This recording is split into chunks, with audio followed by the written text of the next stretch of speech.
Pour ce mois de mai 2026, je fais ma vidéo autour d'un livre qui ressemble moins à un moment, mais beaucoup plus à une traversée intérieure. Un livre calme, lent, silencieux parfois, mais qui touche quelque chose de très profond en nous. Je vais parler de Siddhartha de Hermann Hesse.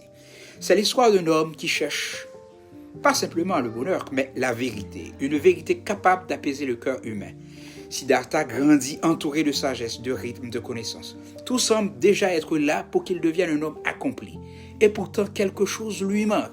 Alors il part, il quitte tout, son père, son confort, ses certitudes. Parce qu'il comprend une chose essentielle. Entendre parler de la vérité n'est pas encore la vivre.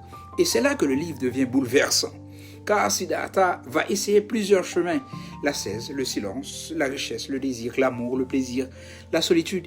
Il veut comprendre la vie en la traversant entièrement. Et peu à peu, il découvre que la sagesse n'est pas une idée, ce n'est pas une théorie, ce n'est même pas un savoir, c'est une expérience intérieure. Quelque chose que personne ne peut nous donner à notre place. Siddhartha rencontre des maîtres, mais refuse de devenir prisonnier de leurs paroles. Même face au Bouddha qu'il admire profondément, il comprend qu'aucun enseignement ne peut remplacer son propre chemin. Et au fond, cela nous interroge aussi. Combien de fois nous cherchons à imiter des vies qui ne sont pas les nôtres? Combien de fois voulons-nous recevoir des réponses toutes faites pour éviter l'incertitude de notre propre traversée? Ce livre nous rappelle une chose essentielle. Il faut parfois se perdre pour enfin se rencontrer. Le texte parle aussi du temps, de cette illusion qui nous fait croire que tout est séparé, nos erreurs, nos blessures, nos joies, nos regrets. Or, au bord du fleuve, Siddhartha découvre peu à peu que tout est lié, que la vie ne se comprend pas en fragments, mais dans une unité plus vaste.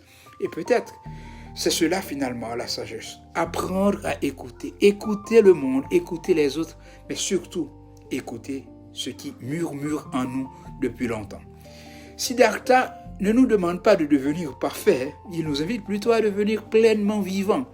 Et peut-être que nous aussi, nous sommes en chemin entre ce que le monde attend de nous et ce que notre âme cherche silencieusement. Alors, entre quête spirituelle et expérience humaine, entre solitude et éveil, il reste peut-être une question.